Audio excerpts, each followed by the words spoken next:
Bismillahirrahmanirrahim. Assalamualaikum warahmatullahi wabarakatuh. Perkenalkan, saya dengan Nurqaidah Habibah dengan NIM akhir 024. Di sini saya akan melakukan presentasi metode penelitian saya dengan judul kolerasi nilai neutrofil limfosit atau NLR dengan kejadian bakteremia oleh bakteri gram negatif di RSUD Dr. Sutomo, Surabaya. Bab 1, pendahuluan. Untuk latar belakangnya, bakteremia adalah kondisi di mana bakteri masuk ke dalam peredaran darah. Bakteremia merupakan suatu kondisi yang membahayakan apabila dibiarkan tanpa pengobatan dan dapat berlanjut menjadi komplikasi yang lebih serius, yaitu sepsis dan kematian.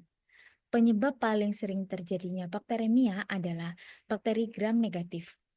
Jenis bakteri gram negatif yang sering menyebabkan bakteremia yaitu Escherichia coli, Klebsiella pneumoniae, Pseudomonas aeruginosa, Acinetobacter baumannii, dan lain-lain. Parameter penegakan bakteremia dapat dilihat dari nilai C-reactive protein atau CRP, procalcitonin atau PCT, dan neutrophil lymphocyte ratio atau NLR. Namun, tetap dikonfirmasi dengan kultur darah sebagai gold standar.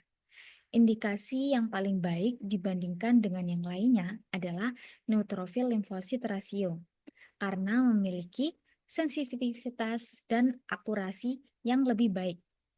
Bakteremia masih menjadi salah satu masalah kesehatan di berbagai dunia, terutama di Indonesia.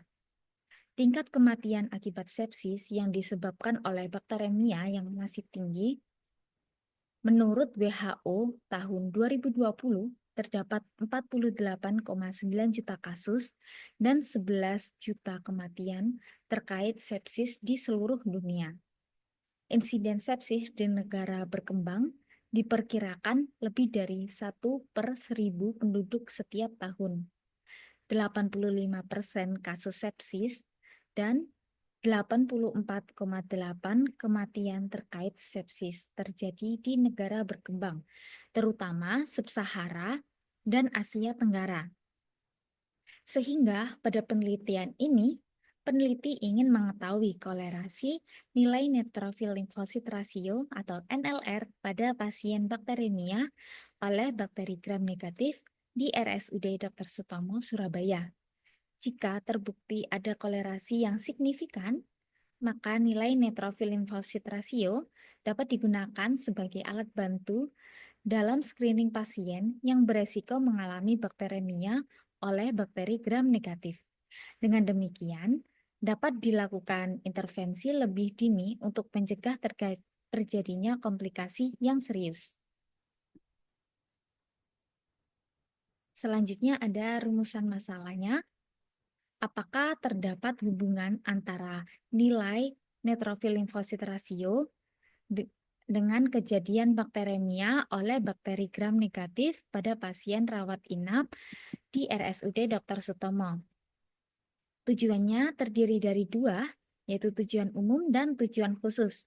Tujuan umumnya untuk mengetahui hubungan antara neutrophil lymphocyte ratio dengan kejadian bakteremia oleh bakteri gram negatif pada pasien rawat inap RSUD Dr. Sutomo, Surabaya. Untuk tujuan khususnya, yang pertama, untuk mengukur nilai NLR pada pasien yang terdiagnosis bakteremia oleh bakteri gram negatif di RSUD Dr. Sutomo, Surabaya. Yang kedua, menentukan efektivitas NLR sebagai screening dini untuk mendeteksi bakteremia pada pasien dengan infeksi di RSUD Dr. Sutomo, Surabaya. Yang ketiga, menentukan perbedaan nilai neutrophil lymphocyte ratio pada berbagai bakteri gram negatif penyebab bakteremia di RSUD Dr. Sutomo, Surabaya. Kemudian manfaatnya terdiri dari dua, yaitu manfaat teoritis dan manfaat praktis. Untuk manfaat teoritisnya diharapkan dapat memberikan kontribusi terhadap pengembangan ilmu kedokteran dengan memperdalam pemahaman mengenai bakteremia dan peran neutrophil limfosit rasio sebagai biomarker yang mudah diukur dan murah, serta potensinya dalam mendeteksi resiko bakteremia.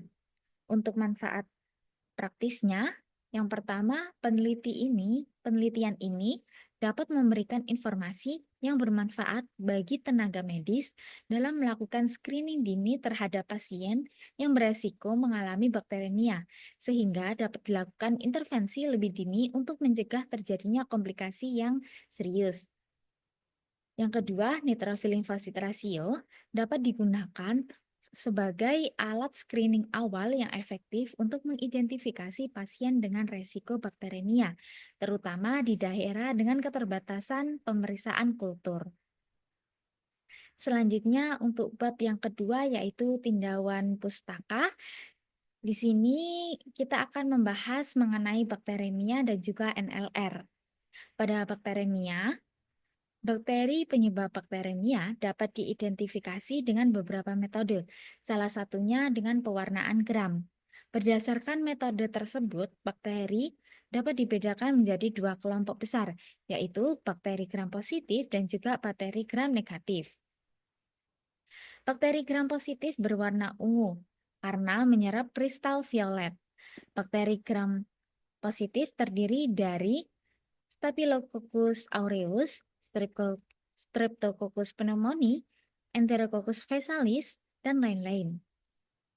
Bakteri gram negatif berwarna merah karena menyerap safranin. Bakteri gram negatif terdiri dari Escherichia coli, Klebsiella pneumoniae, Pseudomonas aeruginosa, Acinetobacter baumannii, dan lain-lain. Selanjutnya, bakteremia dapat diklasifikasikan menjadi tiga. Ada transient, intermittent, dan persisten. Untuk yang pertama terlebih dahulu ada bakteremia transient, yaitu bakteremia yang berlangsung selama beberapa menit hingga beberapa jam. Yang kedua ada bakteremia intermittent, yaitu bakteremia berulang disebabkan oleh organisme yang sama. Mikroorganisme yang terdeteksi pada pasien dengan siklus kekambuhan. Yang ketiga ada bakteremia persisten, yaitu bakteremia yang berkelanjutan dalam waktu yang lama. Faktor resiko terjadinya bakteremia meliputi beberapa aspek, di antaranya usia, penyakit penyerta, dan resistensi antibiotik. Kejadian bakteremia dapat terjadi pada semua kelompok usia, namun lebih rentan pada kelompok usia lanjut, terutama yang memiliki masalah kesehatan yang beresiko mengalami bakteremia dan sepsis dibandingkan dengan kelompok usia lainnya. Hal ini karena sistem imun yang menurun akibat seiring terjadinya penuaan. Selanjutnya ada diagnosis dari bakteremia, yaitu dengan melakukan anamnesis, pemeriksaan fisik, dan juga pemeriksaan penunjang. Untuk pemeriksaan anamnesisnya, kita bisa melihat dari suhunya. Demam untuk lebih dari 38,5 derajat Celcius atau hipotermia kurang dari 36 derajat Celcius. Dan juga takikardi, bradikardi, takipneu, riwayat infeksi, dan juga gejala imunokompromis.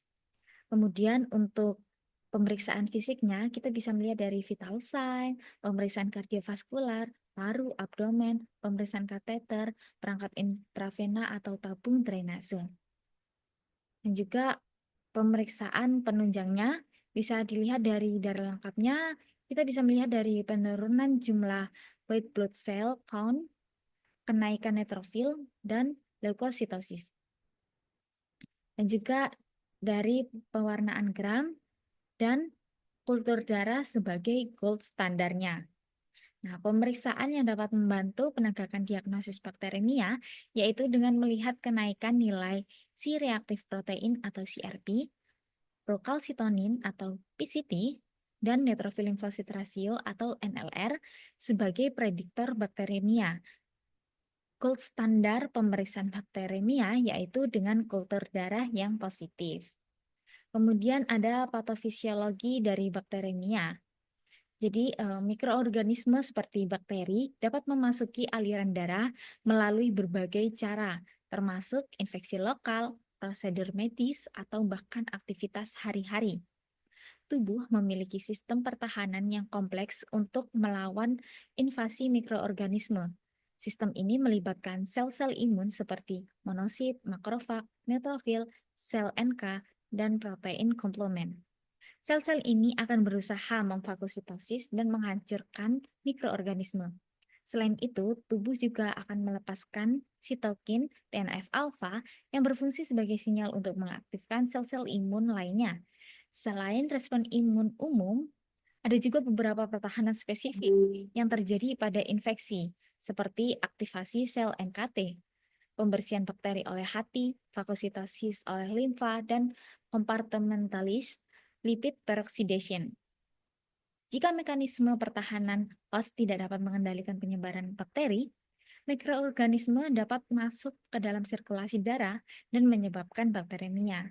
Kerentanan seseorang terhadap infeksi dan kemampuan tubuh dalam merespon infeksi juga dipengaruhi oleh faktor genetik seperti variasi genetik, single nucleotide polymorphism pada gen-gen yang terkait dengan respon imun seperti gen tumor necrosis factor, interleukin 1 beta, toll-like receptor 4, nucleotide binding oligomerization domain containing protein 2, Fc gamma ligand receptor 2A, manus binding lectin 2, merozoite surface protein 2, suppressor of Fuchs homolog. Selanjutnya di sini ada NLR, yaitu neutrophil lymphocyte ratio, yang merupakan parameter laboratorium yang menjadi prediktor bakteremia.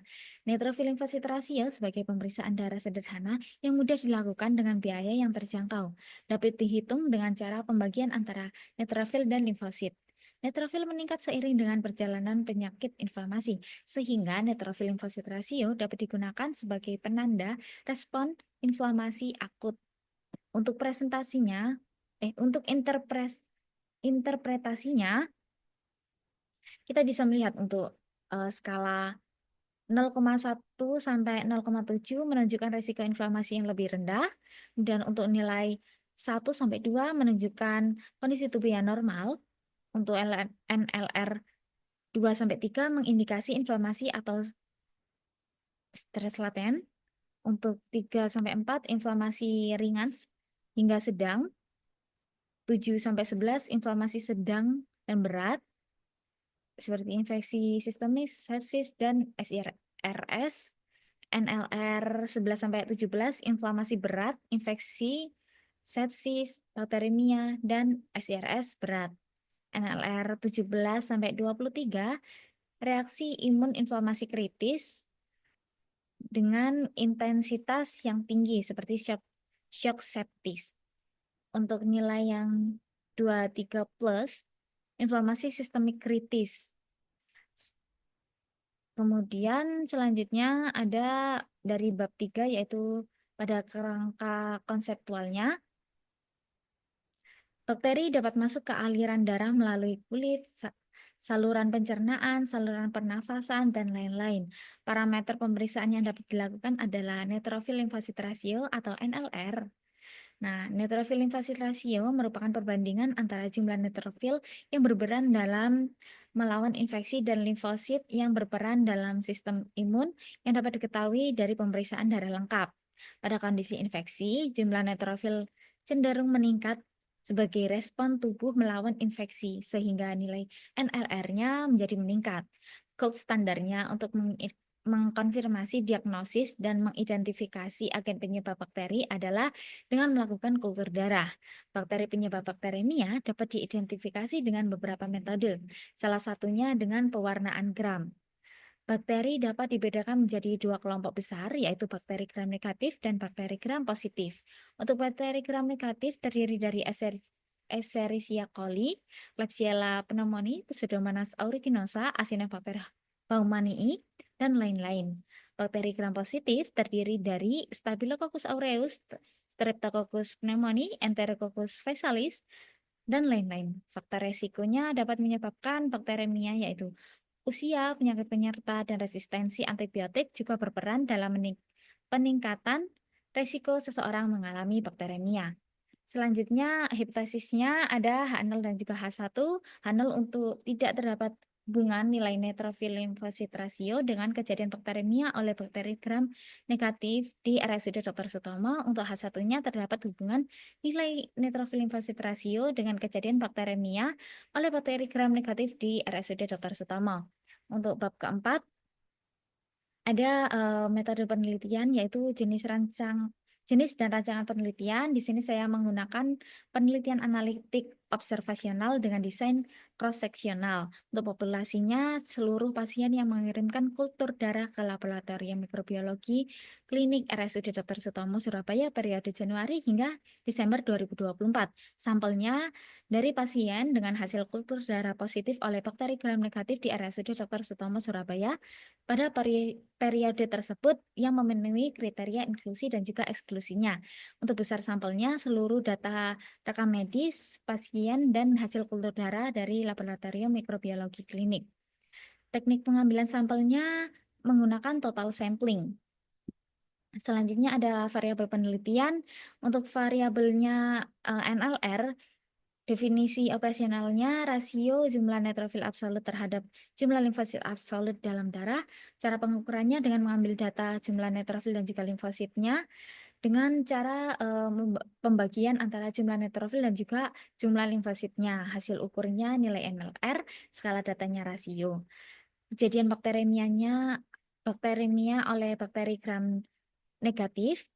Definisi operasionalnya kondisi di mana terdapat bakteri gram negatif dalam darah yang dikonfirmasi dengan hasil pemeriksaan kultur darah. Cara pengukurannya dengan mengambil data hasil pengukuran kultur darah pada laboratorium mikrobiologi dan mencatat hasil identifikasi kultur darahnya. Hasil ukurnya spesies bakteri gram negatif.